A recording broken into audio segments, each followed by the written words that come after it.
Braço do Evaldir, vereador Cacheta. Presidente Wellington, colegas vereadores, minha colega vereadora Elaine Matosinhos, eu acabo de ouvir um comentário aqui, de maneira jocosa, de um colega dizendo para o outro, e o seu bar agradece.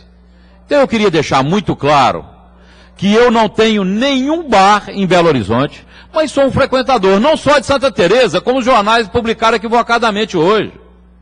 Não é Santa Teresa.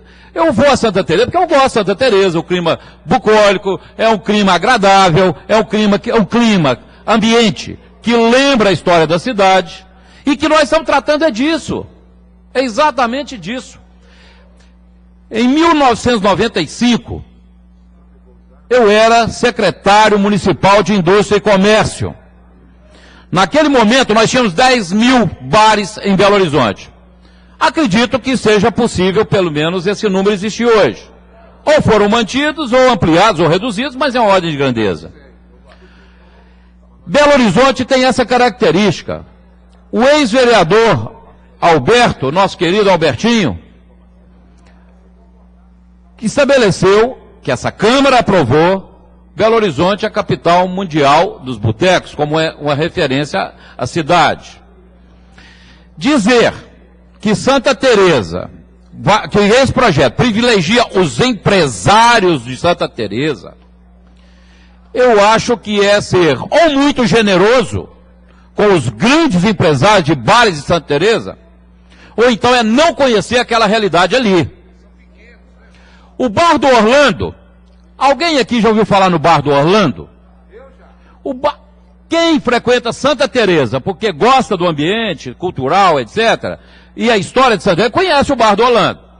O Bar do Orlando fica lá no Cardoso, na pracinha do Cardoso. Tem uma porta.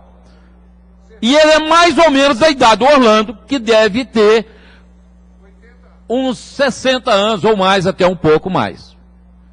Então, se você tem uma realidade concreta, e que não adianta, meu caro vereador, vice-presidente dessa casa, dirigindo essa reunião, dizer que o Código de Posturas, ele tem que ser pensado.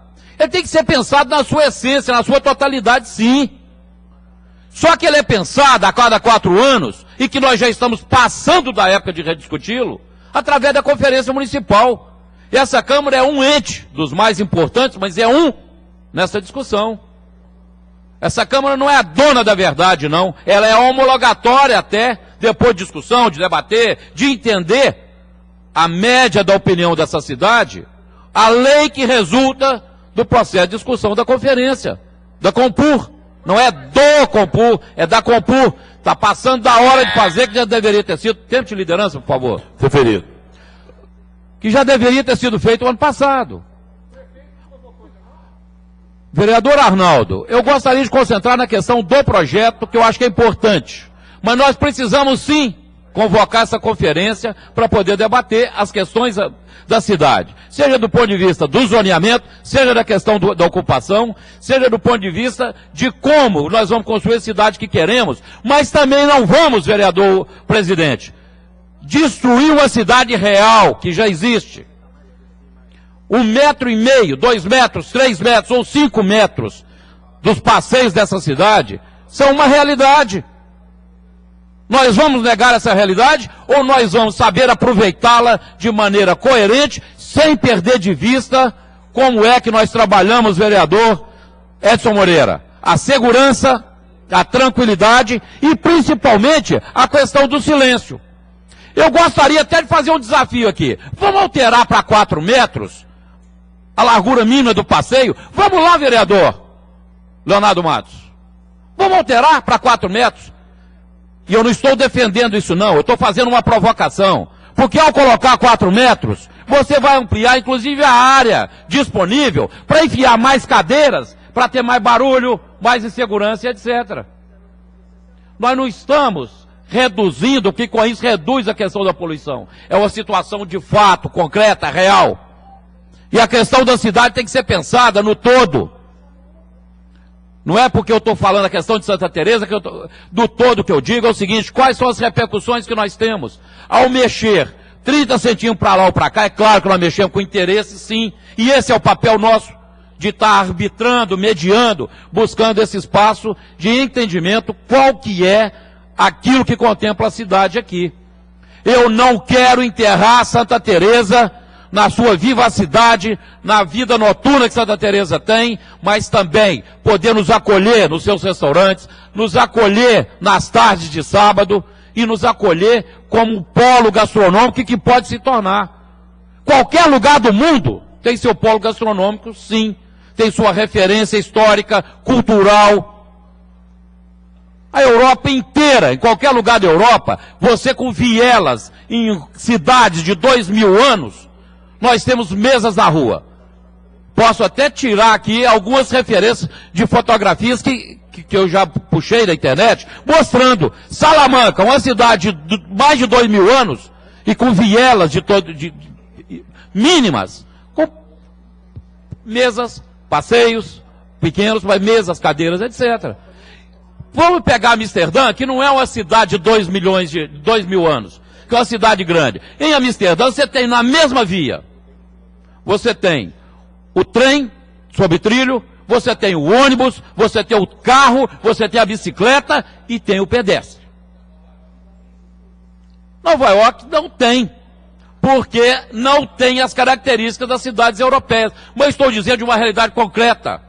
Também em Nova York, se você for no bairro italiano de Nova York, você tem a capacidade, a possibilidade de jantar, de se servir nos passeios e nas calçadas, sim. Cidades são, cada cidade tem sua característica. E quando nós trazemos um projeto desse, é para discutir a nossa cidade. E se eu remeti, em 1995, quando eu já tratava desse assunto, na condição de um representante do Executivo Municipal, com os comerciantes de bares, pequenos, médios ou maiores dessa cidade, é porque essa situação ainda continua viva. E o ano passado, quando ainda era líder do prefeito nessa Câmara, fui procurado pelos representantes de uma recém-criada Associação de Proprietários de Bares e Restaurantes de Santa Teresa, que discutiam essa situação, que era o estrangulamento do negócio deles, porque a lei que essa Câmara aprovou, e que pode ser rediscutida a qualquer hora, mudada ou não, estabelecia uma largura mínima de 3 metros para os passeios, que não condizia mais com aquela realidade. E como é que fazia com os botecos existentes? Ou com os restaurantes, os bares, etc. Foi através de uma medida administrativa do ano passado que eles permanecem funcionando, com seus alvarás precários como qualquer alvará é precário, ser renovado a cada ano. Ele é precário. Então o que nós estamos discutindo é a manutenção de um negócio, e não me venham falar aqui que isso cria situações de perturbação. A situação de perturbação, seja sonora, seja em outros ambientes, ela está calcada em outra realidade, que pode ser um passeio maior ou passeio menor. Obrigado, presidente.